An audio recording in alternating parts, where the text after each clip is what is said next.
All right, RezaieStrong followers, Salim Rezaie here, and I got another trial sent my way about intermittent fasting, and this trial was titled the Reset Trial. Another trial on intermittent fasting fails to show benefit.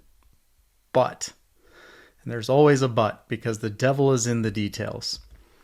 So this is a screen capture of the title of the study. It was published in Lancet just a couple days ago of this year.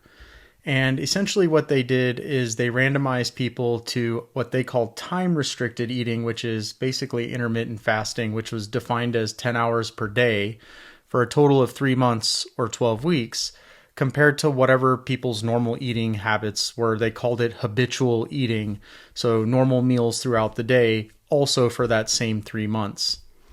And essentially what they did is at the end of the 12 weeks of whatever you got randomized to, they checked to see what your baseline weight was and what your weight was at the end of that 12 weeks.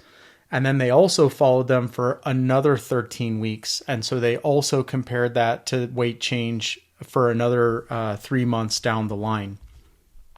There was only 100 patients recruited in this trial, so it's not a very big trial. And the good news is 92% of people completed whatever the intervention was that they were assigned to. What wasn't okay was that when we look at the daily eating duration for the two different groups, it was 13.4 hours for the time-restricted eating, and it was 13.1 hours for the habitual eating group.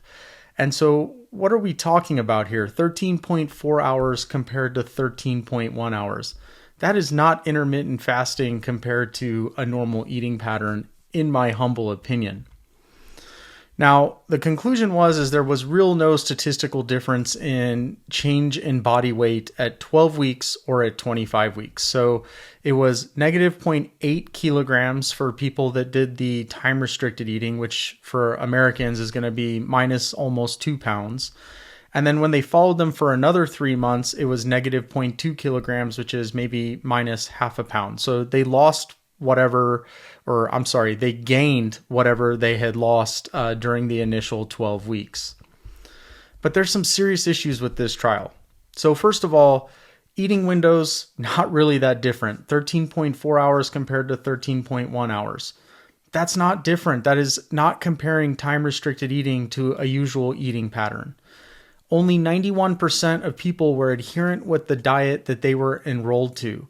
So if you have 50 people in each arm and 5 people in each of those arms don't do what they're supposed to do, you're now diluting any potential difference that you're going to find. And so that's a huge deal in a trial of only 100 people. Now, at the 12 weeks when the study was done, only 30% of people kept up with their time-restricted eating after that. So it's no surprise that the 1.5 pounds over the next 3 months actually occurred. It's not like they continued to do time-restricted eating for the entirety of the 6 months. And then, again, I find this, and I understand, it's hard to do good research in this topic, but people self-reporting when and what they're eating only 3 days of the week is not how real life happens.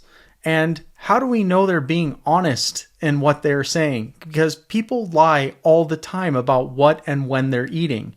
And so, okay, let's say we do trust them. Well, we have information for 3 days of the week, but what was happening the other 4 days of the week? Now, there were some things that were not statistically significant, but were trends toward benefit for the time-restricted eating in this study. So I just want to make sure that I'm very clear that these were not statistically significant. These are just numeric trends toward benefit. So people who did time-restricted eating had reduced fat mass of negative 0.9 kilos, which is going to be minus 2 pounds for those of us not using the metric system. And then also for A1C, they found a 1-point reduction in A1C for people who did time-restricted eating. Now remember, this is just a 12-week intervention that people didn't stay adherent to for the most part. And so I appreciate what the authors did, but this is not the trial to shoot down intermittent fasting. My bottom line has not changed on intermittent fasting. Time-restricted eating is simple and costs nothing. Comparing 13.4 hours to 13.1 hours of eating windows is not really a comparison, in my opinion. This is just another trial that gives us clickbait headline, but you can't just read the headlines and the abstracts. You have to always go and look at the details because the devil is always in the details. Let me know your thoughts, comments, and questions. Thank you for tuning in, and until next time.